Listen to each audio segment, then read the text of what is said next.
Swimming across the English Channel, which is 21 miles wide and notorious for its strong currents, is an achievement. But making that swim at the age of 75, well, that's something for the record books. This group is the oldest American team to cross the channel. They call themselves the Old Goats. Maybe that's because they're the greatest of all time. Hello, my name is Duke Dolan. I'm 75 years old. My name is Julian Saperstein. I'm 73. Joni Beamsterbauer, 74. My name is Thomas Neal, and I am 70 years old. I'm John Horner, and I'm 73 years old. My name is Sunny McKee. I'm 74 years old, and I'm about to attempt to swim the English Channel on a relay of 6 people. I'm the guy who put all this team together. We call ourselves the Old Goats. Our swim starts next week, and our window is August 16th to the 22nd, and we're very excited.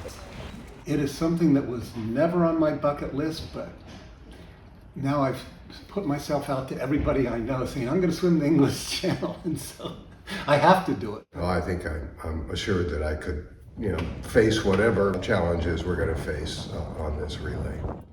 Yeah, it's just the right thing at the right time. This looks very doable, or maybe not.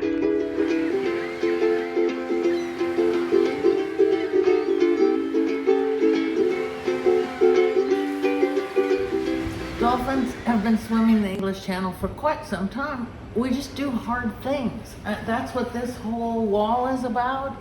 So we're just really, really proud of all the people who have done this. Most recently, of course, the Old Goats. One of our points of pride is having the group were the first American women to swim the channel. In 1989, you can only imagine. They had just been able to come in the club. And one of them, Joni Beamsterbauer, was on the team last summer that was the oldest American relay team to swim the channel. It's amazing. We just keep going at it. I'm more frightened of the travel than I am of the channel. I'm not used to getting on an airplane. I'm not used to getting accommodation. Getting the channel, that's the exciting part. My husband and I did an English Channel relay in 1997, and it was fun, but that was a really long time ago. And when Duke approached me, I really liked the people that were on the team. And having done it before, I know what to expect, but it's also not easy because you're all dependent upon each other.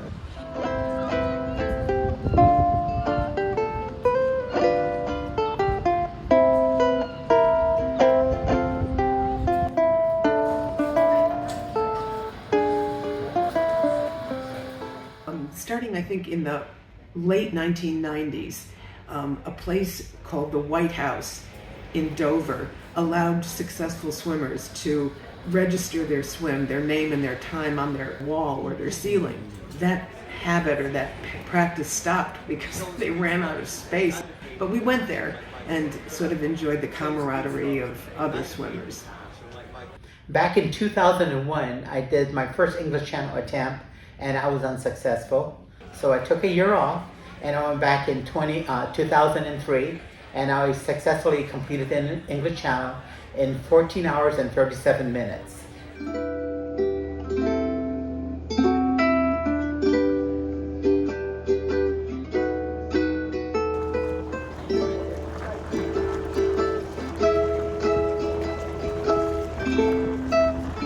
About to get on the boat to go for the big adventure. Okay, here's everybody on the boat. Bon voyage, guys!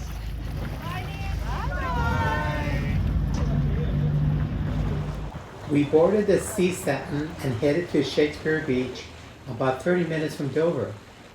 As the boat started to maneuver outside of the marina, we could see the boat was rocking back and forth and side to side. I started spiraling, worrying that the water conditions were going to prevent us from making the swim.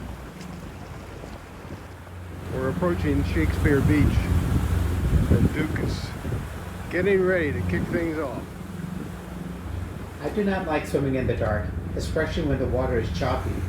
The sea set and shine a beacon of light onto Shakespeare Beach to guide me.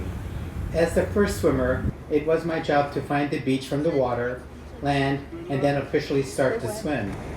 Here's Duke about to jump in. Oh my God, now we're doing it. All right. Finding a beach in the dark of night wasn't all that easy, even with the light from the sea setting. I found a beach and walked out of the water. The lights on the sea setting flashed off and on, signaling me to begin. I took a deep breath and asked God to keep me safe and protect me from any harm. Doubt and fear felt imminent in my mind, but I kept pushing back. I kept vacillating between thinking, oh my God, this is it. I don't know if I can continue, and my commitment to the team. I told myself to just keep swimming, to stay relaxed and remain calm. I'm shivering, not from cold, but nerves. I'm excited, but I'm also scared. The siren goes off and I jump into the water, making sure I'm behind Duke. My mind says, just shut up and swim. And that's what I did. Swim in all the scary dark and all the chop. My constant mantra, I do not want to cause our team to fail. Each of us had a light on our back of our head and then also on our back, lower back. And the two lights are important because you can see what direction the swimmer is swimming. The biggest challenge was like sighting on the boat. When I was swimming at night, I was nervous about being run over by the boat. The first part of the swim was the hardest. Started at 2:10 in the morning, pitch black, rough water. I kept getting pushed back and forth and felt completely disoriented. The boat, sometimes it was ahead of me, sometimes behind, and sometimes right beside me. Being ahead of the boat was particularly distressing because I didn't expect it. Turns out that it happened to everyone all day long. So for the swim itself, I was 5th of 6 on the team, a position that I really liked. But swimming in the dark was challenging, even though we practiced here swimming in the dark. It was black, and you had to rely on, whatever cues you could to stay close enough to the boat without touching the boat, and not so far away that you couldn't hear your team give you some guidance. How fun was it, Joni? It was more fun than the girls should have. So early on, I did a lot of early morning dark swimming, and I actually was surprised how much I like it. There's a peacefulness to it.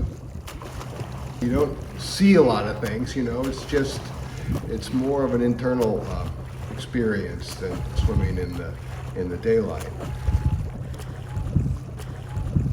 Duke did such a wonderful job of preparing us for all the situations that we would probably encounter on this channel crossing. Swimming in the dark, swimming for a long time, long swims out in the bay, and then swimming on a team. It's so nice to swim in daylight. My second swim wasn't as choppy as the first. It wasn't any easier, but at least I could see where I was going, and it wasn't hard to navigate on the port side of the sea sand. Okay, Here comes Sean.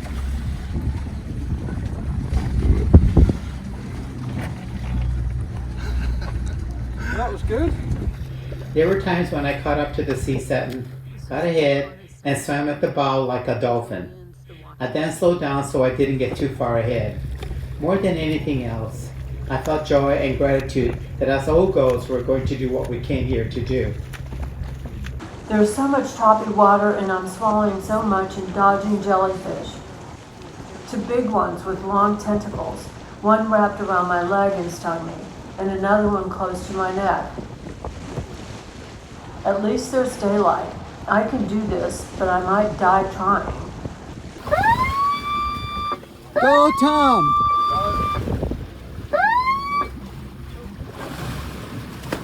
The swimmer slows down. The swimmer's next to the boat. I jump off the rear of the boat, and I'm supposed to swim past the swimmer. And Sonny swims back to the end of the boat and is getting in, and in no time I'm at the bow. And the boat stopped because Sonny's getting in. Congratulations on your swim. Thank you. It was great. Yeah, we might have one more. I think I was swimming fastest in my life when I was about 50, and on the swim team, swimming like 6 days a week. I was pretty fast when I was 60s, but I don't think I can do that anymore in 70s.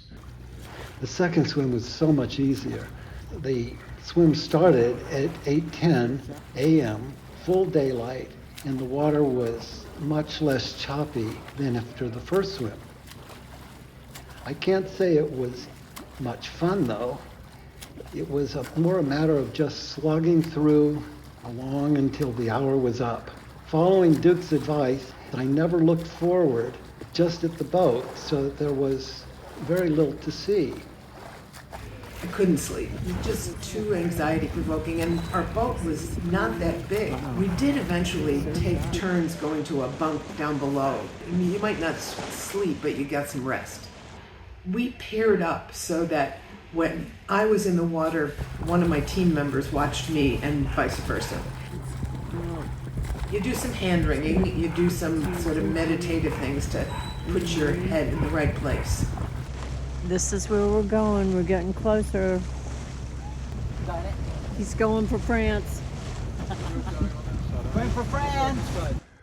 I had, over the 2 years previous, I'd had a partial knee replacement and a shoulder surgery. And recovery from those had kind of impacted my training. Here's John on his second swim.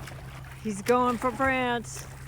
I was a self-taught swimmer when I joined the club. I was never on any swim team or anything, so I thought I better learn how to swim. I joined the master's program at Corinth under the guidance of Chris Wagner. He tried to teach me how to swim more efficiently. How was it, Joni? It was good. Were there delis out there? Yeah. We're getting closer and closer to France. We can do this. Are you ready? I'm ready. Are you going to France? I think you will be going to France before me. Here's John. Second swim. Hey, John. Coming. Please be on the boat. Coming. Oh, yeah. January 22, I was training and I was already starting to have some issues with shortness of breath. So they did an MRI and they told me, boy, you're in bad shape. You need surgery. And so anyway, they scheduled this procedure, and when they went in, they found out that 95% of my left artery was blocked. And so I was just like a walking time bomb, and I didn't even know it. Now I had to deal with my heart because they ended up putting in a stent. They ended up going in, taking everything out because they found a growth in my bladder. Anyway, I've been diagnosed with bladder cancer. So in the meantime, I'm like, oh, what else can go wrong? Here's Duke working his way to France on his third leg. And there's France. John, did you run into any jellyfish? Well, that was nice. Well, that was good. The team starts its third round with Duke getting into the water and then Sonny getting into the water. It was my turn to get into the water, and it felt like in those 2 hours, it didn't seem like we got any closer to land. Martin, our observer, tells us we are at a point in the channel called the Graveyard of Dreams. It's a place of strong currents and rougher water, and you're being pushed north, away from the closest point. We're almost at the end, and I look up, and all along I've been looking at the cliffs, and they seemed like so far away. Suddenly, they're so close. I didn't think I'd get to swim for a third time, and I feared that Tom would finish, leaving me without a third swim. But the current saved me, and Tom finished a few hundred yards or so from France. I was ecstatic to be able to finish. Julian's off to go touch France. Good luck, Julian.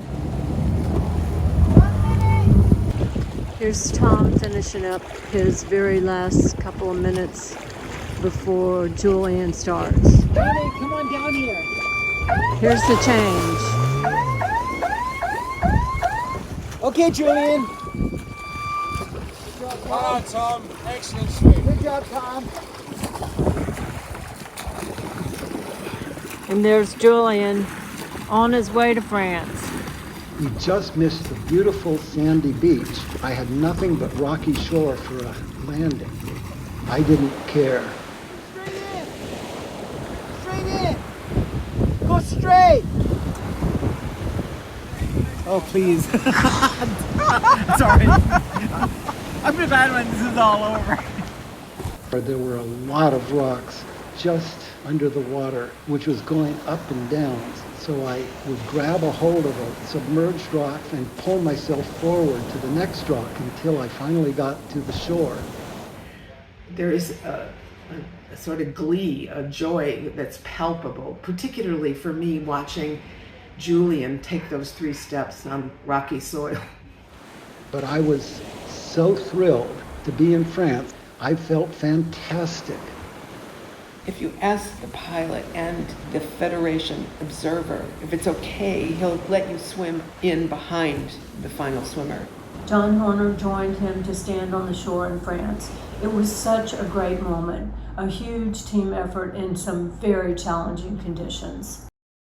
I was pretty cut up and was bleeding a fair amount, but I was so thrilled to be in France that I didn't care a bit. Thanks, you guys. So what'd you guys think about the swim? It was a lot of fun. A lot of fun. Oh yeah, tell the truth. Come on, Sonny. It was fun, and I think it made me a better swimmer because it was so damn hard.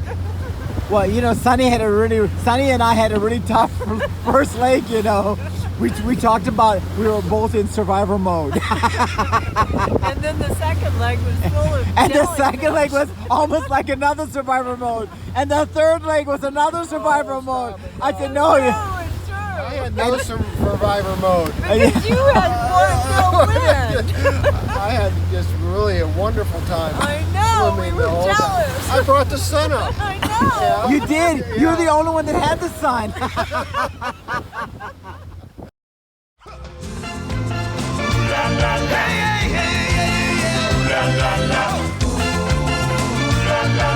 Swimming in the ocean blue.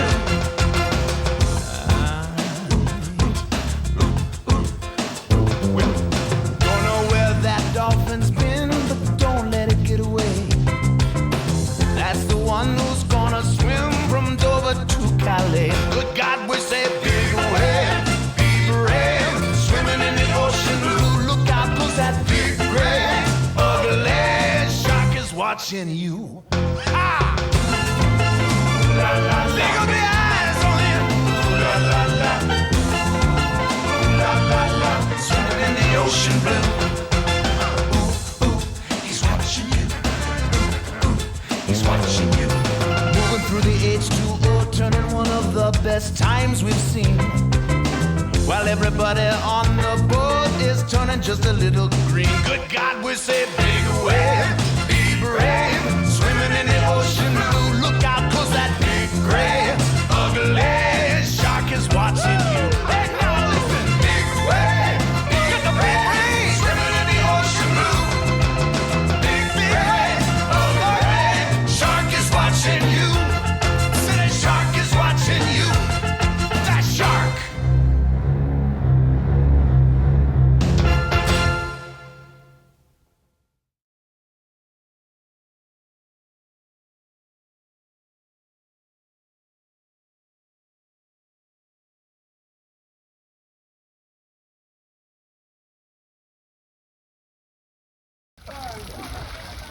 That could be the end.